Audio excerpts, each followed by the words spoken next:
महाराज जी के श्री चरणों में कोटि कोटि प्रणाम। महाराज जी, मेरा प्रश्न ये है कि हमें मालूम होता है कि जो कार्य हम करने जा रहे हैं वह गलत है, फिर भी वह हो जाता है और बार बार होता है। ऐसा क्यों हमें होता है? हमें अपराध नहीं करना तो भी हम उसको कर बैठते हैं। हाँ, भजन ना होने के कारण। जैसे हमें पता है कि यहाँ नहीं जाना चाहिए और यहाँ जाना चाहिए, जहाँ नहीं जाना चाहिए वहाँ हम पहुंच जाते हैं, इसका मतलब हमारे अंदर बल नहीं है, हम बलहीन हो चुके, तभी हमको घसीट के ले जा रहा है मन। और जहाँ जाना चाहिए वहाँ नहीं जा पा रहे, इसका मतलब हम बलहीन है। तो हमारे अंदर भजन बल की कमी हो गई है, अध्यात्म बल की कमी हो गई, इसलिए ऐसा हो रहा है। यदि आप नाम जप करें, सत्संग सुने, तो आपके अंदर ऐसा बल आएगा कि आप इस पर शासन कर सकती है। मन बुद्धि पर शासन करने के लिए एक भागवतिक बल की आवश्यकता है, जिसका नाम है विवेक।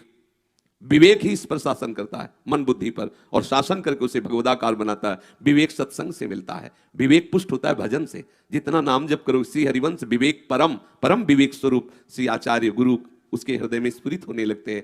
हम चाहते हैं कि ये हमसे ना हो, लेकिन बलात् जैसे कोई हमसे करवा रहा है, वो हमारी कामना, वो हमारी वासना, वो हमारी मलिनता, अध्यात्म बल ना होने के कारण हमें बलात् वहां खड़ा कर देती है। हमारे ना चाहने पर भी एक मन कह रहा है अंदर से कि नहीं करना, पर वो बलात् हमसे करवा रहा है, वो हमारे अंदर कमी भजन की है। अब हमें उधर चिंता छोड़ देनी चाहिए, करने ना करने की, हमें भजन संभालना चाहिए। अपने आप वो बल आ जाएगा, वहां तुम्हें जाने ही नहीं देगा। नहीं तो ये जो भगवत प्राप्त महापुरुष हुए, ये कभी ना हो पाते।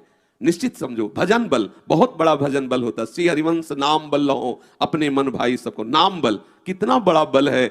माया के बस होने की तो बात जाने दो, मायापति अधीन हो गया। सुमिर पवन सुत पावन नामो अपने बस करी राखे रामो। इसलिए नाम जप करो, सत्संग सुनो और चेष्टा करो जलन सहने की। जहां मन ले जा रहा है, यदि गलत है, आप रुकोगी तो जलाएगा। हम जलन न सहने के कारण भागने लगते हैं, लेकिन नहीं, हमें सहना है। बार बार जब मन पे नहीं, मुझे नहीं करना, नहीं जाना, नहीं खाना, नहीं सूंघना, नहीं छूना, वो जो धर्म विरुद्ध है, शास्त्र विरुद्ध है, मैं सहूंगा। अगर ऐसा सहने लगे तो महात्मा हो गए, हृदय आपका विशाल हो गया।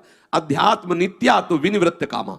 यदि अध्यात्म का बल नहीं है तो आप कामनाओं से बच नहीं सकते, कामनाएं आपको परास्त कर देंगी। और अध्यात्म बल है तो आप कामनाओं को परास्त कर देंगे। इसलिए अध्यात्म बल, भगवान नाम जप और शास्त्रों का स्वाध्याय, सत्संग श्रवण, इससे विवेक प्रकट होता है। विवेक से अध्यात्म बल युक्त होकर उस समस्त निषेध जनित कामनाओं का त्याग करके भगवदानंद की तरफ बढ़ता है।